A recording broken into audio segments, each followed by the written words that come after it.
ಪೂರ್ಣಮದ ಪೂರ್ಣಮಿದಂ ಪೂರ್ಣತಃ ಪೂರ್ಣಮುದಚ್ಯತೆ ಪೂರ್ಣಸ್ಯ ಪೂರ್ಣಮಾದಾಯ ಪೂರ್ಣಮೇವಾವಶಿಷ್ಯತೆ.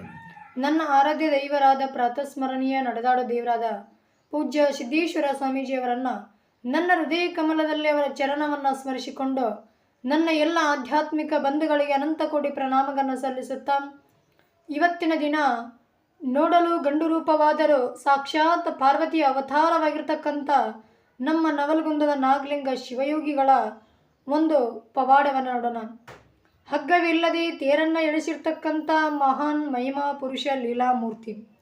ಇದೇ ನಮ್ಮ ನರಗುಂದ ತಾಲೂಕಿನ ದೊಡ್ಡ ಗ್ರಾಮವಾದ ಕೊನ್ನೂರದಲ್ಲಿ ಪ್ರತಿ ವರ್ಷ ಮೌನೇಶ್ವರನ ರಥೋತ್ಸವ ನಡೀತದೆ.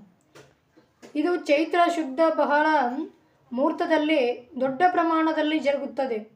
ಇಲ್ಲಿ ದ್ಯಾಮಪ್ಪನವರ ಪ್ರೀತಿಯ ಶಿಷ್ಯನಾಗಿರ್ತಕ್ಕಂಥ ಖಂಡೋಭಾಯ ಎಂಬ ಹವಾಲ್ದಾರನಿದ್ದ. ಮರಾಠ ಧರ್ಮನವನಾಗಿರ್ತಕ್ಕಂಥ ಈತನೇ ದ್ಯಾಮಪ್ಪನವರ ಶಿಷ್ಯತ್ವವನ್ನು ಸ್ವೀಕರಿಸಿದ. ಇದರ ಮೂಲಕ ಅದರ ಪ್ರತೀಕವಾಗಿ ಜಾತ್ರೆಯನ್ನು ಪ್ರತಿ ವರ್ಷಲೂ ಆಚರಣೆ ಮಾಡುತ್ತಾ ಬರುತ್ತಿದ್ದಾರೆ.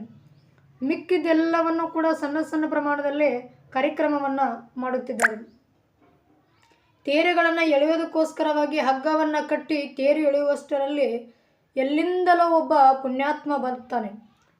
ಅವರೇ ನಮ್ಮ ನಾಗಲಿಂಗ ಶಿವಯೋಗಿಗಳು.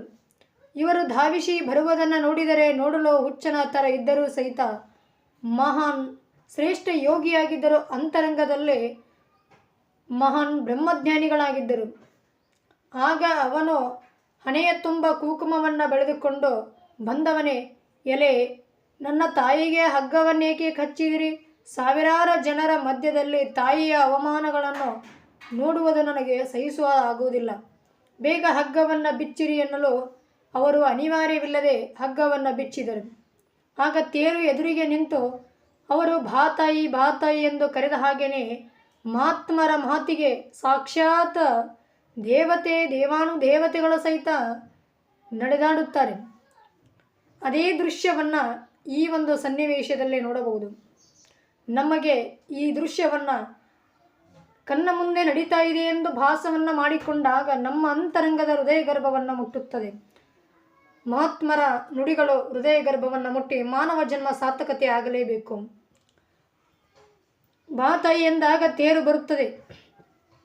ಕೈ ಮಾಡಿ ಕರೆಯುತ್ತಾ ದಕ್ಷಿಣಾಭಿಮುಖವಾಗಿ ಶಿವಪ್ಪ ಅಂತಕ್ಕಂಥ ಮಠದ ಬಾವಿಯವರೆಗೂ, ಅಂದರೆ ಅಲ್ಲಿಯ ಹುಳುಕು ಲಿಂಗಪ್ಪವೆಂಬ ಒಂದು ಲಿಂಗ ಇರುತ್ತದೆ, ಅಲ್ಲಿಯವರೆಗೆ ಹೋಗಿ ಮತ್ತೆ ಮಠದವರೆಗೂ ಆ ಒಂದು ತೇರವನ್ನು ರಥವನ್ನು ಏನು ಮಾಡ್ತಾರೆ ಅಂದ್ರೆ ಹಗ್ಗವಿಲ್ಲದೆ ಎಳೆಸುತ್ತಾರೆ.